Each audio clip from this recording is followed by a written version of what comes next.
Good day, dear students. We have seen the perspectives of different people and how a story varies, and we had examples from the different viewpoints and how it can be really interesting. We are now starting Module 4 Perspectives of the Subaltern.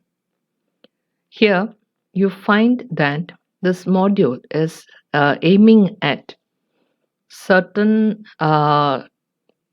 groups like the female, Dalit, child, and sexual minorities, and how these subaltern perspectives figure in literature. Because you find that for a long, long time, only certain groups were represented, even through literature. One is the male, the other is the white, means the white person. And so you find that there is again the heterosexual, the upper caste, the upper class, the European, and so on. These were the type of people who found a place even in literature. So the question comes, what happens to the other people, the minorities, the marginalized? How are they not represented in literature? Because for a long, long time, literature was giving you a perspective of a certain section of society, and that section of society is represented, or the viewpoint of the writer is that which was represented. The maybe the reason is that these minorities were not educated. That is from my own point of view. Maybe because of that there was no one to tell, to write the story. Like for example, the lower class people, they were denied even literacy, so naturally they can't write. So their opinions, their viewpoints, their expression did not in find a place in literature. The upper class, on the other hand, or even the white, the European, the male, these people were highly educated and they could use words to express the story around them. Even then, they just cannot demean themselves to lower to the level of these people and find a story from their part. Maybe if I take an example of Charles Dickens and his Oliver Twist, that is the viewpoint of maybe a child, and the child is a child as such. And even that perspective was much entertaining. And this is because Dickens was a person who was familiar with the underworld. And as a journalist earlier, he could really penetrate the group of people who dominated on the darker side of London and the suburbs, and he had a story from among them. He represented it quite well also. Other than that, you don't find, even if I say that Oliver Twist is an example, it's an entertaining example for you to read on. There'll be a lot of criticism even among that also. So here we are trying to get a perspective. And here the story that we are going to read or is from a person who had been to America and from China, and that person was brought in, or or she was the uh, child of Chinese immigrants, and she is writing about a story that her Chinese mother told her once upon a time. So the from the mother who was born and brought up in China, the daughter could gather a lot of information, and that is the life of women in China. and how they regarded certain aspects. Mind you, the story that is presented here is from the Chinese people, and it is written down by a daughter of a Chinese immigrant. The writer is a Chinese immigrant's daughter, child, and so she was given proper education in the white world and from America. So she could really express the thought process or the thoughts and the stories told to her by her mother. So here you are getting not a first hand information, but information which was carried down from generation to generation, and maybe there are loopholes there. And this story, as I read the story, I came to understand that this is not something that happens only in China. This happens even in our Kerala also. So, if you try to say that this happened in China and this is not possible anywhere else in the world, that's not true. This is possible in countries like India also. And if you check carefully, you will find several such instances, even in India, because we are culturally different from the European countries or the Europeans or from the Western world.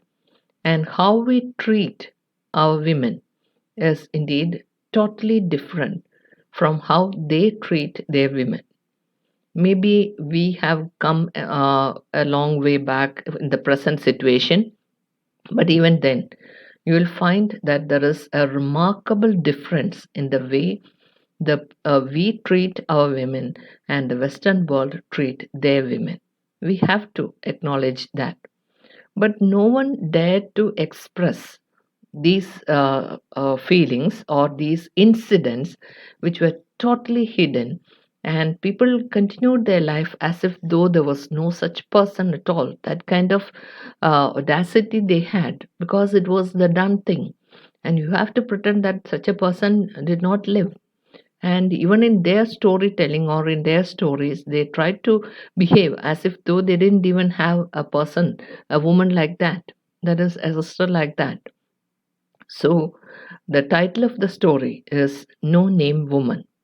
So, when you read the story, you can read it for the interest of the story itself, the theme. But more than that, you'll have to concentrate on certain things, and that is how the story was evolved and the viewpoint of the people, especially the male, and the viewpoint of the women, and what happened to these people. And how did the story come to us? Because it came to us from because a woman and a man was they were indeed people who migrated to America, and they had a daughter who a child who was educated, and as such she was able to write well and boldly also about an incident that happened in China several years back. It is so personal because the family did not acknowledge such an incident had ever happened. But here you find certain skeletons in the cupboard coming out, and certain unpleasant things that happened to the family owner to reduce the family honor. And it is about this that you are going to hear in the story, short story called No Name Woman. It is by Maxine Hong Kingston. It's the name of the author, Maxine Hong Kingston. And you find here that is it is a remarkable autobiography, The Woman Warrior, memoir of a girlhood among ghosts. This is a memoir. All these are there in your text itself. Try to read the text and try to go through the biographical details, and also the certain stereotypes that were presented, and also the discussion about it. So here you find that uh, there are certain categories of women listed, that is in the book called Images of Women in Literature by Mary Ann Ferguson. 7 categories are listed: the mother, the wife, mistress or seductress, the sex object, the old maid, the educated woman, and the lady. These are the four types of female that are categorized. She also lists the submissive wife, the dominating wife, and the liberated woman. Okay, various facets of women. So here is another story from the perspective of a female. The mother is telling the story. So the mother begins the story in a hushed manner, as if she's afraid that someone will come to hear it and there will be repercussions. We can't have that. So you must not tell anyone, my mother said, what I am about to tell you. In China, your father had a sister who killed herself. She jumped into the family well. We say that your father has all brothers because it is as if she had never been born. How is that? She was born, she grew up to a woman, and she jumped into the family well, and the brothers pretended that they didn't have a sister, as if she were not born. This is the way the mother tells the story. And to tell a story like this, something serious must have happened. Let's see what the girl did in order to have such a tragic ending for her and for her brothers to ignore even her existence as their sister. In 1924, just a few days after our village celebrated 17 hurry up weddings, to make sure that every young man who went out on the road would responsibly come home. Your father and his brothers, and your grandfather and his brothers, and your aunt's new husband sailed for America, the Gold Mountain. It was your grandfather's last trip. Those lucky enough to get contracts waved goodbye from the decks. They fed and guarded the stowaways and held them off in Cuba, New York, Bali, Hawaii. We'll meet in California next year, they said. All of them sent money home. So, in page 128, this paragraph about the year 1924 tells you about the great immigration. Chinese people or laborers were brought the uh, into America. They sailed for America and especially the Gold Mountain. And they used to get contracts and working there, and maybe in the gold mines, they could send a lot of money home because they knew how to live frugally. And it was steady work for them. And you will find that there was utter poverty in China, and the repercussions were that the people were forced to sell even their children. And in order to escape such a calamity, some of them went over to America and they regularly sent money home to China. And when they came home, the next time they went back, they took with them their children or their sons or even their relatives. And these people also, and along with that, they were people with maybe proper papers, but they took away stowaways. Stowaways are people who are traveling without proper paper. And when you migrate to another country, papers are necessary even then. So these stowaways, did not have the papers, nor did they have enough money also to travel. Somehow or other, there were stowaways, and they fed and guarded the stowaways because they knew that people are poor. They just couldn't afford a lot of things, and some of them were not literate enough, and so naturally they knew the poverty. So these people were really considerate for their fellow human beings, so they fed and took care of even these stowaways and helped them off in Cuba, New York, Bali, Hawaii. And they just gave them the promise that we'll meet in California next year. So from these places, from Cuba, New York, Bali, and Hawaii, they will travel to America in one way or the other, and by the next year they will be able to reach America. So all of them sent money home.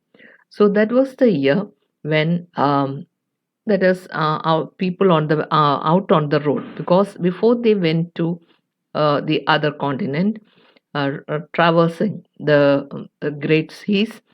Naturally, your father and his brothers, and your grandfather and his brothers, and your aunt's new husband, before they sailed off, they were 17 hurry up weddings. 17 hurry up weddings, because before they went over to America, they got married, and naturally, a family will be waiting for them. So these men will come back home. So this was the way in which people survived in 1924 in China. So this tells us about the situation of the Chinese and their culture, and also how they migrated to America and the other countries. Most probably, some of them had papers and they traveled with money, but the others, most of them, were stowaways. They didn't have the proper papers, nor did they have enough money to pay them. So here you will find that it is indeed something that we have to understand, and this understanding will not help them in their life. So only money will help them, and that money is going to take them, or they are to get the money from America. And this American people were in a way naturally inclined to help the people find a job. And there were a lot of gold mines where people were really needed, people who can find their fortune by working in the gold mines and maybe getting gold, traces of gold, and then even by the work itself they could gain a lot of money. And because of the poverty, people were forced to have a job, whatever job that it takes them, and even to travel to the far off lands like America. I remember looking at your aunt one day when she and I were dressing. I had not noticed before that she had such a protruding melon of a stomach.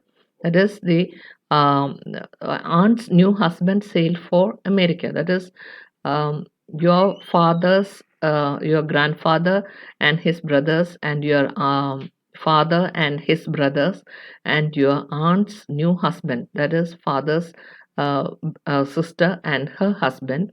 All of them sailed to America. So one day, while they were dressing, the mother of this storyteller noticed that there is her sister-in-law had a protruding melon of a stomach. But I did not think she is pregnant. I did not think she is pregnant until she began to look like other pregnant women, her shirt pulling and the white tops of her black pants showing. She could not have been pregnant, you see, because her husband had been gone for years. Okay, her husband had been gone for years, and she is just pregnant. No one said anything. We did not discuss it. In early summer, she was ready to have the child, long after the time when it could have been possible. In early summer, she was ready to have the child. So the mother of the storyteller had concern for the sister in law, but it was not in them to speak about it. No one spoke about these matters. Her husband had been to America maybe 3 years back, and she is now pregnant. So that is something to be talked about. And she did not notice it at first, but now she noticed it, and she knew that the child is due at any time, and that is in summer. And it was something that they did not discuss it. The village also had been counting. The people in the village they were also counting the number of years the husband had been away, and the wife is pregnant now after 3 years. And You can imagine how it will be. On the night the baby was to be born, the villagers raided our house. Not just the family, but the villagers were also concerned about the chastity of the women. And they knew that this girl got pregnant while her husband was away in America working in the gold mines. And how dare she have a child? Which also points out to something else. But nobody ever thought of her lover or even the man who was also responsible. They were pointing their accusing fingers at this lady and also counting at the time when she will be having a child. So they reacted. On the night the baby was to be born, the villagers raided our house. Some were crying like a great saw, teeth strung with lights, files of people walking zigzag across our land, tearing the rice. There were fields of rice painfully planted, and these people ignoring that, they it was like a great saw, means like people with the sharp edges and teeth strung with lights, and files of people walked zigzag across our land with the correct intention of destroying the crops and also causing as much havoc, destruction to the family as possible, as much loss to the family as possible. Their lanterns doubled in the disturbed black water, which drained away through the broken bunds.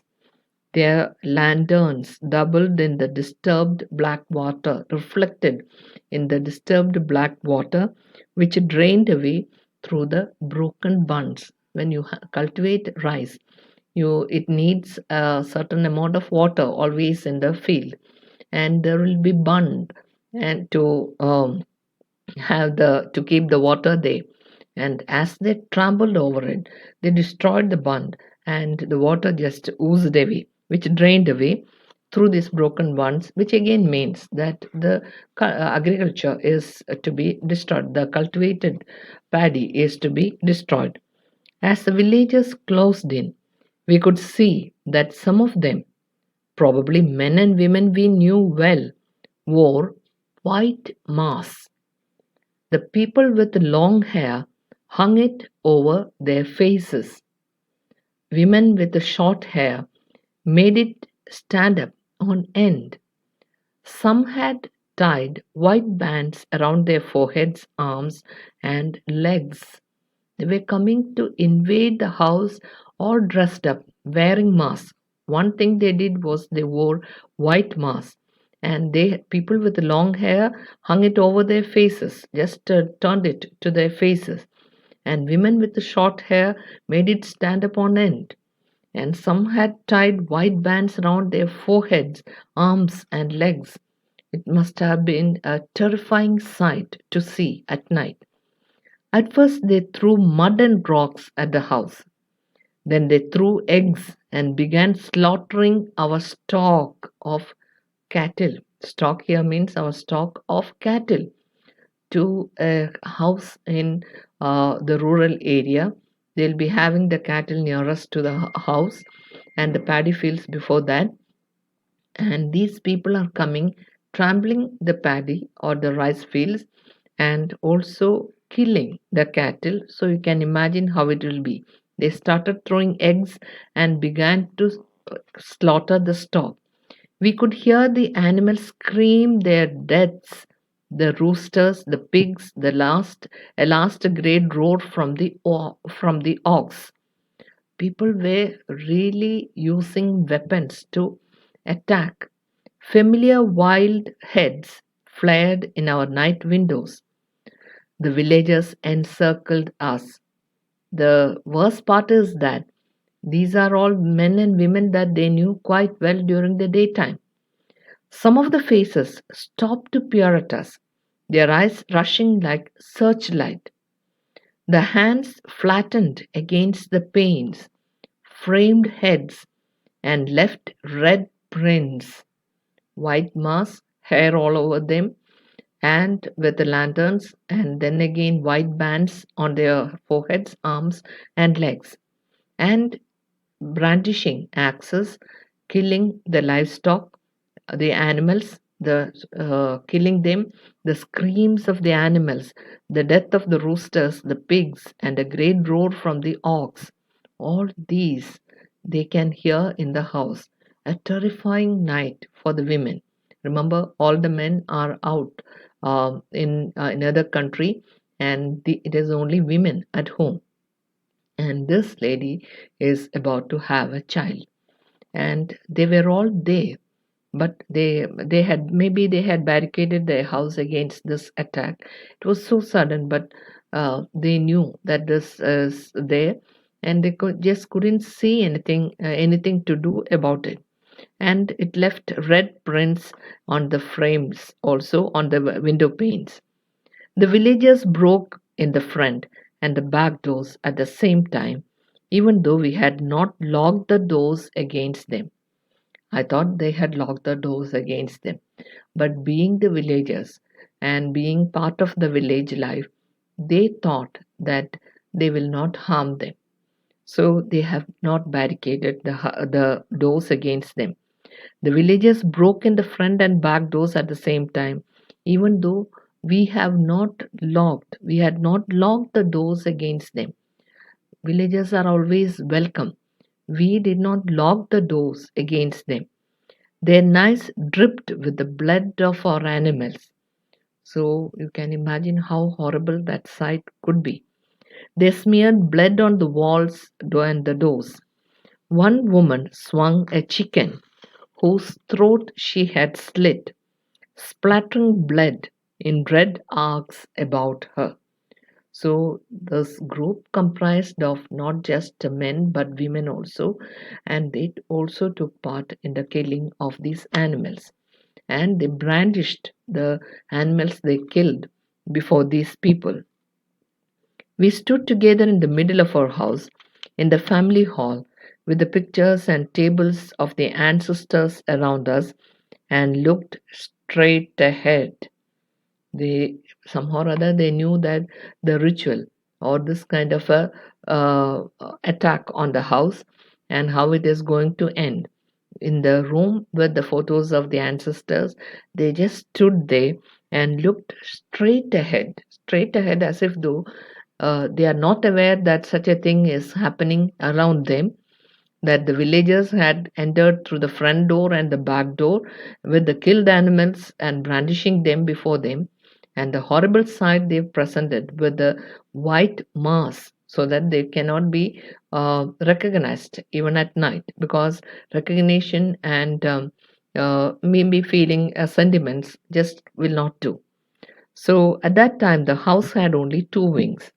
When the men came back, we would build two more to enclose our courtyard, and a third one to begin a second courtyard.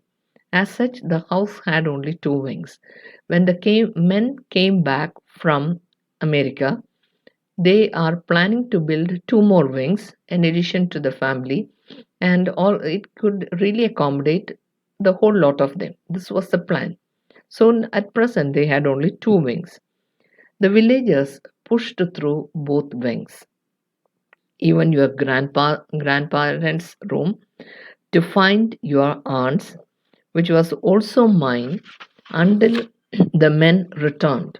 So these sisters-in-law shared a bedroom. This is why the storyteller's mother, Maxon's mother, was so filled with something, the awareness that her sister in law is pregnant while her husband was away in America. From this room, a new wing for one of the younger families would grow. This is how it always happened. There is one room for the husband and wife, and if there is a new family, another wing will be created out of this room.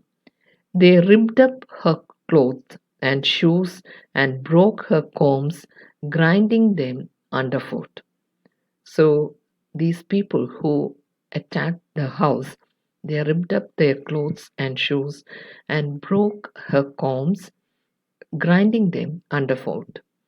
They tore her work from the loom The women used to use the loom and weave clothes.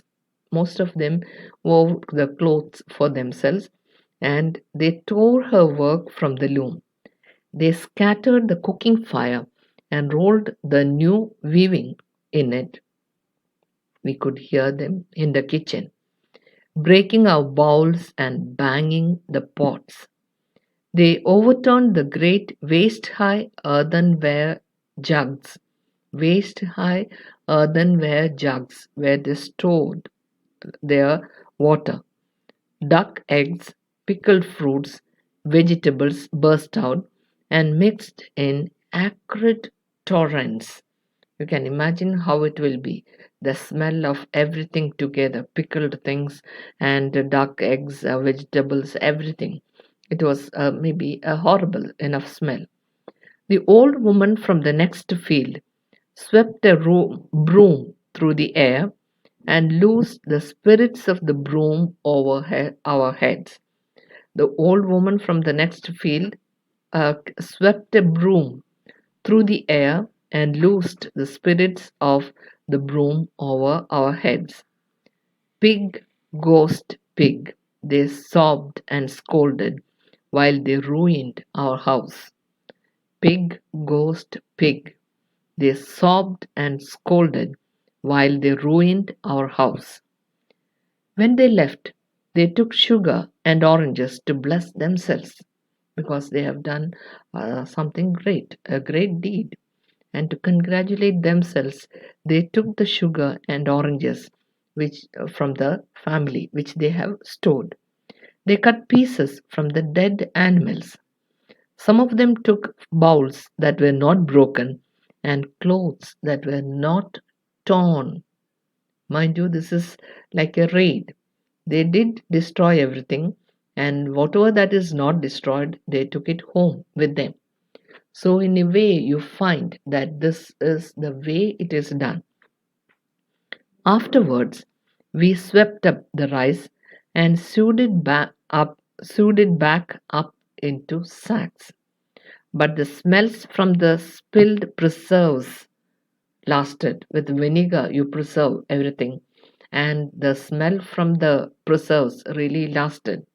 Usually, you preserve these things for the time when uh, famine, or for later use when you can't really have that particular fruit or anything. Pickles always you preserve, and there are preserved food items and also a lot of things. And all these were destroyed. Your aunt gave birth in the pigsty that night. The people knew that this is the time, or that night is the time of the birth of the girl is going to give birth, and she gave birth in the pigsty that night, not in the house but in the pigsty. The next morning, when I went for the water, I found her and the baby plugging up the family well. Plugging up in the sense, it is a term that is used to plug up something. Means if the pipe is flowing, you do something, you use a cork to fit in and stop the flow. In the same manner, she had used the term plugging up the family well, both the mother and the baby. Don't let your father know that I told you. He denies her. Now that you have started to menstruate, what happened to her could happen to you. Don't humiliate us. You wouldn't like to be forgotten, as if you had never been born. The reason why the mother told the daughter the story is that she had already started to menstruate, means her periods had already started. What happened to her could happen to you as a girl. So don't humiliate us. You wouldn't like to be forgotten, as if you had never been born. This is how they treat their sister.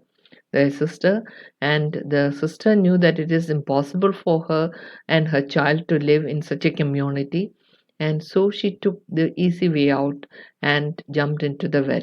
She did not go alone, she took her child also because it was so harassing the way the villagers uh, planned and gave a demonstration of their attitude towards such a pregnancy, and it is in a way illegitimate also. So this is the maybe to give a warning that maybe she can expect such an attack even in later life also. The villagers are watchful. Even if the family do not do anything, even if the family tries to hide you, or even if the family tries to protect you, it is not the done thing. The whole village will be watching, and substitute village for the world. The whole world will be watching, and they are involved in what you do in your privacy and in your life, and they think that they have a hand in that. The mother is telling the story because she is warning the daughter not to go through the path that her aunt followed, and to maybe to be very careful.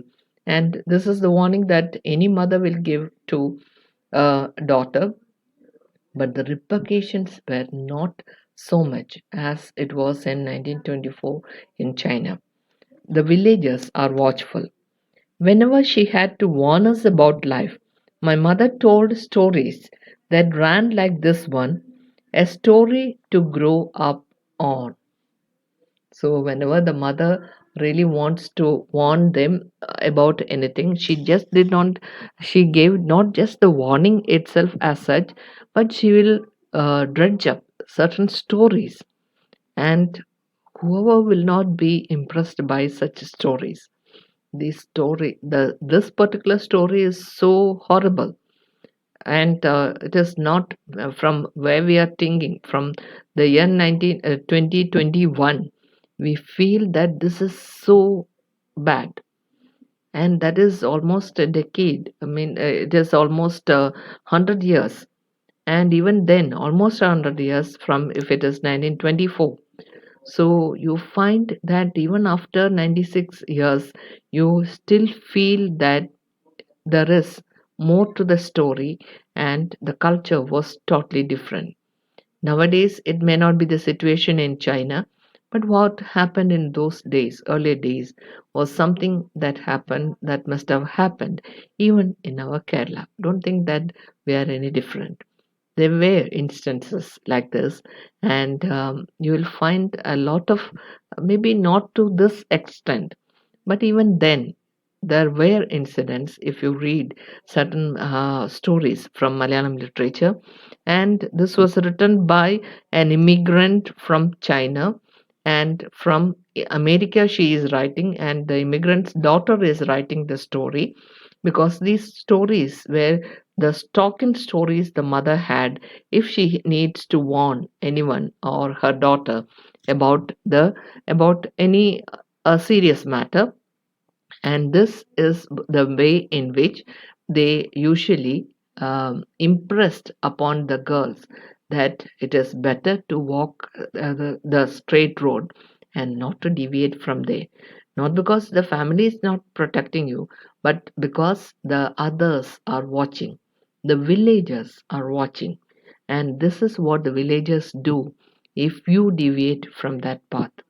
And this story, it's not just being written just to impress you, but it is written to show you how it was done.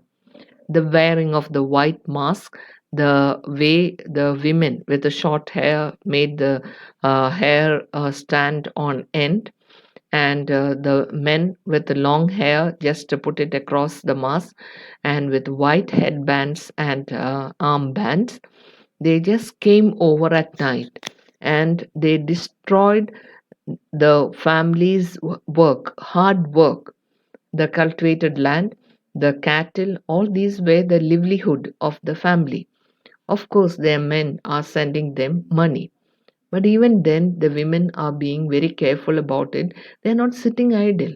They are just working. They weave their clothes. That's why the cloth was ripped from the loom, and it was also taken to destroy. and they have destroyed in their frenzy of attack, and they do not want to be recognized, but the storyteller's mother recognized an old woman from the village. Of course, she can recognize them in spite of the mask, because they live as a community, as the people from the same village, and they knew that this is going to happen. So when the attack came, they remained in the family room and did not look anywhere. They looked straight ahead, as if though they are not aware that such a thing is happening around them. And they just did not react also. They did not stop the attack of the frenzied villagers, because it is impossible for them to do that. They have killed the cattle, and they did not harm the human beings in the house, of course. They just showed their displeasure at what was being done, and this is a warning to the fallen woman. And I'm using the word fallen woman in the 1924 terms. Okay, so the fallen woman in their eyes deserved such a treatment. Of course, they did not do any harm to the woman, but in a way, they paved the way for her to kill herself, thus doing harm to herself. Even though she was not attacked directly, this is a warning to her, and as a warning, it worked. She gave birth to her baby in the pigsty, not in the house. And in the pigsty, maybe nobody helped her. That is not mentioned anyway, whether she was helped by the family members or not. She gave birth to a baby in the pigsty, and the next day they found the baby and the girl, the woman, in the well. So you can imagine the it is narrated in such an impassioned manner without any emotion. And this is the reason why it is said that these people and their cultures, we learn about them because somebody had taken the mind in their to write about it. Maxine had written about it, remembered some of her stories, and she had written very truthfully about it. And the way her father and his brothers walk around as if though they didn't even have a sister. And maybe the girl, Maxine, is hearing for the first time that her father did have a sister from her mother. Mother also kept quiet because this is the way the family behaved, as if though the girl did not exist at all, as if though her years on this earth was never been, as if though her getting pregnant and having a baby did not happen, as if though her suicide didn't happen. And people can lead a life like that. And this is the manner in which it is narrated. So here you have to have a lot of things. Um, you find that the people, um, they expected her alone to keep the traditional ways which her brothers, now among the barbarians, could fumble without detection. So here you find a lot of thoughts. The heavy, deep-rooted women were to maintain the past against the flood, safe for returning. But the rare urge West had fixed upon our family, and so my aunt crossed boundaries not delineated in space. This is again, you are expected to keep the traditional ways. So here you find a lot of subcultures, that is the Chinese American, and the values of which the members of these communities imbibe and act by. So this is ingrained in them from their mothers. And being a Chinese born woman, she just gave instruction plus supplemented it or confirmed it with the story, a story like this. So here you find that a girl or a girl child is taught something and impressed upon her the feeling that she is to lead, she is to walk only through the straight path, not deviate. So this is a story that we have. We'll have the discussion of the story later. Meantime, you go through the story once again, read it from the text, and enjoy the story and make points out of it. Okay? Thank you. Good day.